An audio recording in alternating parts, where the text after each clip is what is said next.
order. The focus of Republican efforts to change state voting laws shifts to Texas.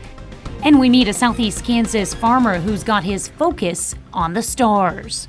The 4 states most watched news starts now. Top Kansas legislators vote no to Governor Kelly's latest mask mandate. This is KOAM News at noon. I'm Tanya Bach. On Thursday, Governor Laura Kelly issued an order aimed at encouraging Kansas counties to keep COVID-19 mask mandates. Not long after, the Kansas Legislative Coordinating Council revoked that order. Kansas law that took effect last week gives the top state lawmakers power to revoke an order issued by the governor because of a pandemic or other emergency. Lawmakers exercised that power yesterday with a 5-2 vote. In a joint statement, the lawmakers said in part, quote, public health mandates should be short-term, data-driven, and reserved only for pressing emergency situations. They went on to encourage Kansans to follow measures recommended by health professionals. With a number of vaccine options available, some 4-staters are holding out to get their preferred shot.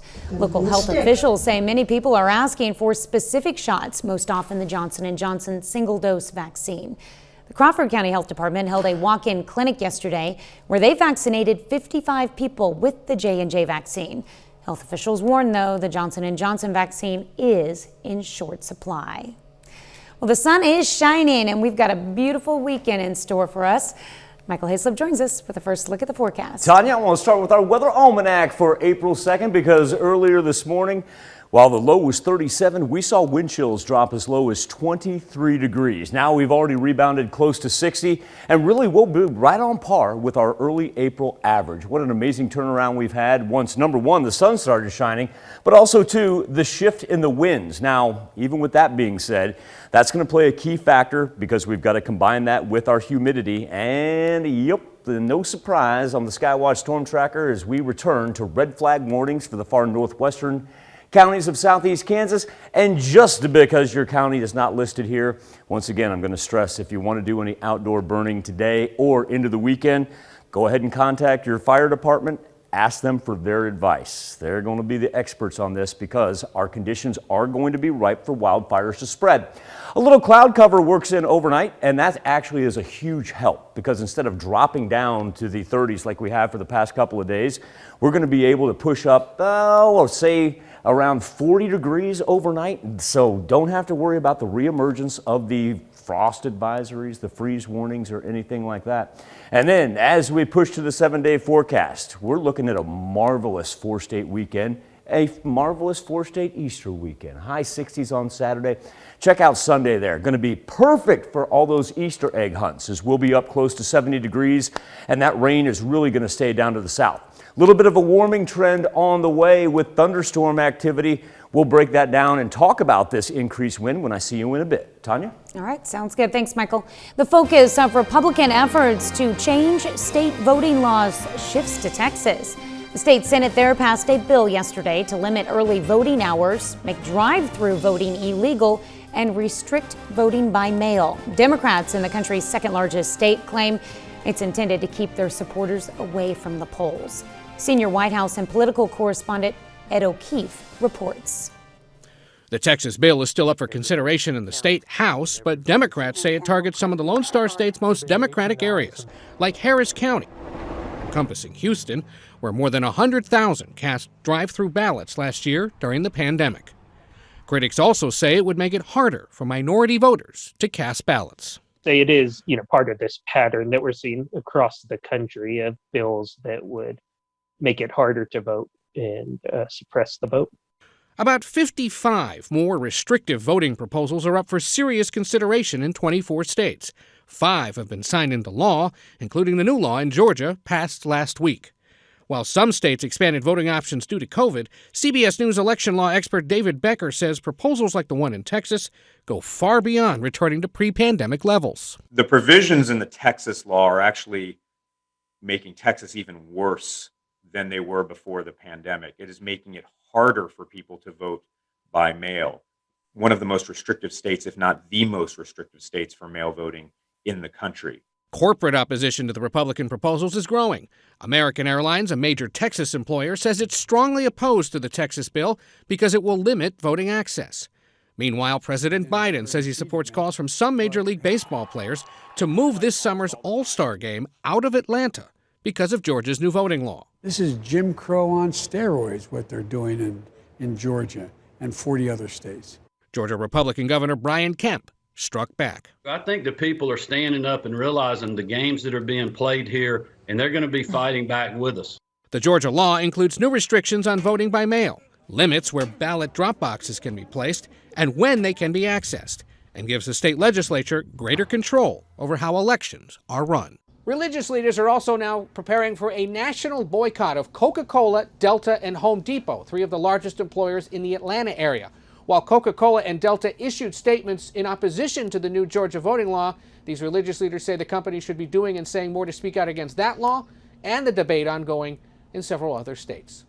Ed O'Keefe, CBS News, the White House. That's a look at today's top stories and weather in our first 7 minutes. Up next on KOAM News at noon, he spends his days in the field and his nights in the sky. Our own Jesse Irwin introduces us to the Astro Farmer. And later, we're making an Italian Easter pie in the Mr. Food Test Kitchen. Well, today is our own Jesse Irwin's last day with us here at KOAM. But before we say goodbye, he has one final story to tell. Jesse, whose story are we hearing? Now, Tanya, this is the story of the Astro Farmer. Jason Burns was born in Southeast Kansas. He was raised in Southeast Kansas and will likely spend the majority of his days from here on out in Southeast Kansas. Yet, he's the definition of an explorer and living proof that no matter who you are or where you live, the best place to find yourself is the unknown. Get on a tractor out there with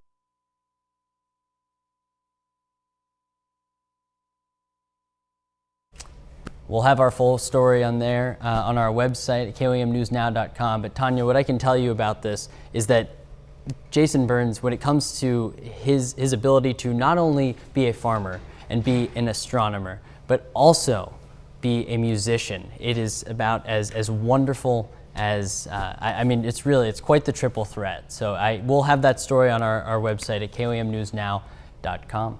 Yeah, I'm really sorry. I know it's your last day and we were so looking forward to being able to air this, but it's a really cool story. This is a really neat guy and you did a great job telling it. So well, it was myself and Liam, who I've worked with since the day I got here. Wouldn't have been possible to put this together without him. So while we have a second, I want to show some love to Liam, because Liam has been my partner in crime throughout this whole experience. And just like the two of you, has been instrumental in making this memorable time at KOAM. I have to tell you something that when I was in high school, this kind of goes with farming, because I was in FFA, and on my business cards for when I was the Southwest District President. Yeah. I had a motto on there, and it kind of applies to this package and what I want to leave you with on your last day here. But it's simply shoot for the moon, Jesse. Even if you miss, you'll land among the stars. I love that. And to be quite honest, I don't think I would have the confidence to even attempt to shoot for the moon had I not been able to learn from you, from Michael, from everyone we've worked with. I know we talked about it this morning, but it really has been incredible here. If anyone's watching this who doesn't live in the 4 states, move to the 4-state area. It's a wonderful, wonderful place to be. So thank you for having me. We'll have the full story on the website. We'll make sure it's on there. But thank you for the opportunity, and I love you guys very much. All right, still to come on the KOAM News at noon, Mr. Food. I can't think of the last time that I've been this excited about a recipe. Join me today as I share what I'll be serving for Easter brunch. But first, Michael Hayslip returns with your complete forecast.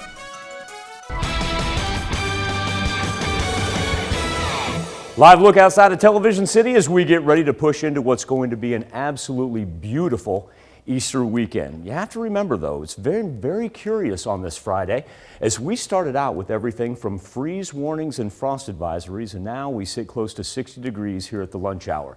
Two things that we're going to concentrate on for the rest of the afternoon and pushing into Saturday is going to be not only our wind, but our humidity. Now, the wind shifting to the south has really helped us out temperature-wise. Earlier, we were down into the high 20s, low 30s. Now we've rebounded with a bunch of high 50s on the board, even some 60s out in southeast Kansas. Do want to point out Monette, that curiously has been one of the coolest places all morning long. Had a wind chill of 23 degrees even after sunrise this morning. But everybody is going to end up in the 60s here by the time it's all said and done. Let's talk about our elevated fire risk, not only for us, but you're going to see warnings and watches spread really from about Texas all the way to the Canadian border. Abnormally dry for this time of year. We're just not able to pick up any Gulf moisture coming out of Texas or Arkansas, and so that's why our percentages dropping down to the 30s. Joplin already into the 20s. Once again, hate to beat the drum, but you combine that with the winds and it's going to be the fires that can spread just about like that. Look at this out in Salina and Wichita. They're picking up gusts in excess of 30 miles per hour. We're just about there in Chanute and Independence. It does ease up a little bit as you push to the eastern portion of southwest Missouri. But once again, it's just going to keep on increasing throughout the course of the afternoon, and that's why we have a red flag warning. No surprise when we talked about the wind gusts out to the west of us. That's why it stretches all the way up to the north. Two of our counties involved in that, but it's not worth even trying to take a chance on it. As Tanya was telling us earlier this morning about North Dakota with a state of emergency, South Dakota as well, and that's just how dry and windy it is. Look at this east of the Mississippi. Freeze warnings lasting from the deep south all the way into the Florida Panhandle, and those are for tomorrow, so that's a good indicator of exactly where that cold front is headed. Now, we've got high pressure on the backside of us. That's why our skies are so clear, and you can see the delineation on the color contour there temperature-wise. The trough of the jet stream taking all that cold air, forcing it up to the northeast, but remember the other day when we had our back-to-back cooler days and the Canadian air was coming right through us? Well, look at the jet now, grabbing it out of Canada, taking it over the Great Lakes, kind of double barrel action, and then sweeping it as low as Florida. Orlando sits at 65 degrees. We're just about at 60. There's really no difference between us and Central Florida right now, temperature-wise. For the rest of the day, sun's going to shine, no clouds to worry about, but we do get a little lucky when it comes to cloud cover, and that's because they'll formulate here later tonight. Great thing about that, traps in our heat from this Friday and makes for a wonderful Saturday as we'll have temperatures up into the high 60s to begin our weekend. I know the big one is, hey, what's it going to be like for the Easter egg hunts? Well, as we progress from Saturday night, we managed to stay in the high 40s into Sunday. We're talking about the kids being able to get out, families take advantage of it anywhere in the 50s and 60s just in time for Sunday afternoon. And nationally speaking, I guess one thing we will keep our eyes on headed into the weekend, little formulation of some thunderstorm activity in the upper Midwest. Kind of wants to roll through Nebraska and then formulate out in central Kansas. And then as it drops down to the southeast, you'll notice on the 7-day forecast, it's a combination of not only the warmer temperatures, but also that atmospheric instability that we see this time of year. It's certainly not uncommon, but then our thunderstorm activity picks up in earnest for Wednesday and Thursday, kind of carries us through into next weekend. All right. I'm just happy we're going to have a great weekend. We've earned it. Easter looks great. Yeah. So happy for the kids. All right, sounds awesome. Thanks, Michael. We take this time to honor today's four-state hero, Purple Heart recipient William Coy in the U.S. Army. The soldier hails from Columbus, Kansas. He joined the Company K 26th Infantry, 1st Division in 1944. He fought in Germany and also earned the African Middle Eastern Service Medal. To Private First Class William Coy, we thank you, our four-state hero.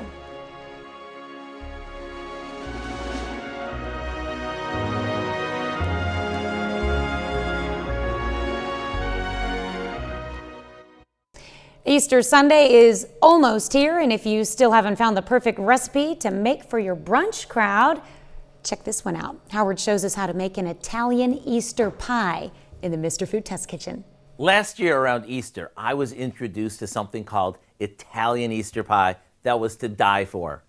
You know, the best way that I can describe it is a really thick quiche studded with chopped Italian meats and wrapped in a pie dough. It's an Italian tradition that's served at Easter, and it's one that you might want to add to your holiday lineup. We start off by lining the bottom and sides of a deep 9-inch cake or springform pan with a refrigerated or homemade pie crust. We set that aside for a sec while we add some Parmesan cheese, garlic powder, and pepper to some beaten eggs. After that's all combined, we mix in some ricotta and mozzarella cheese. And for the part that adds so much personality, we stir in some chopped ham, Genoa salami, and sliced pepperoni.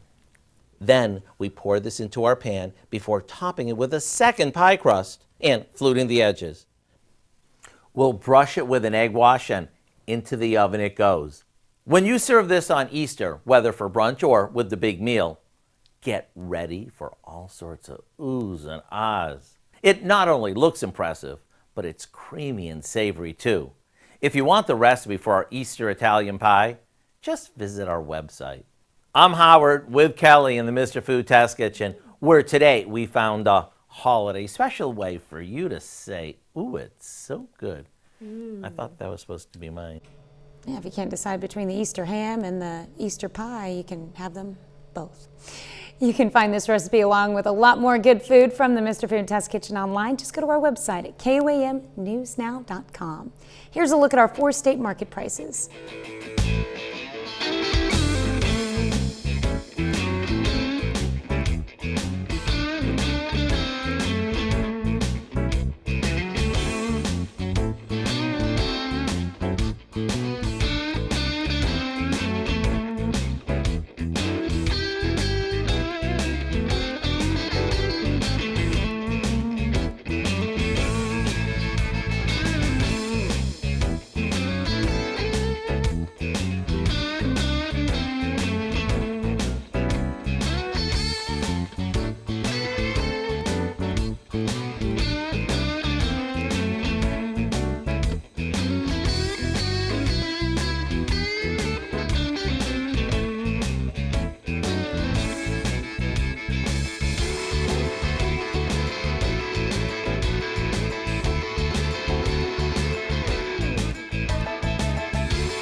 Gorgeous afternoon, but it will be dry and windy, so we've got several counties under red flag warnings. Pushing into the weekend, a marvelous Saturday with the high 60s, and Easter Sunday, perfect for Easter egg hunts.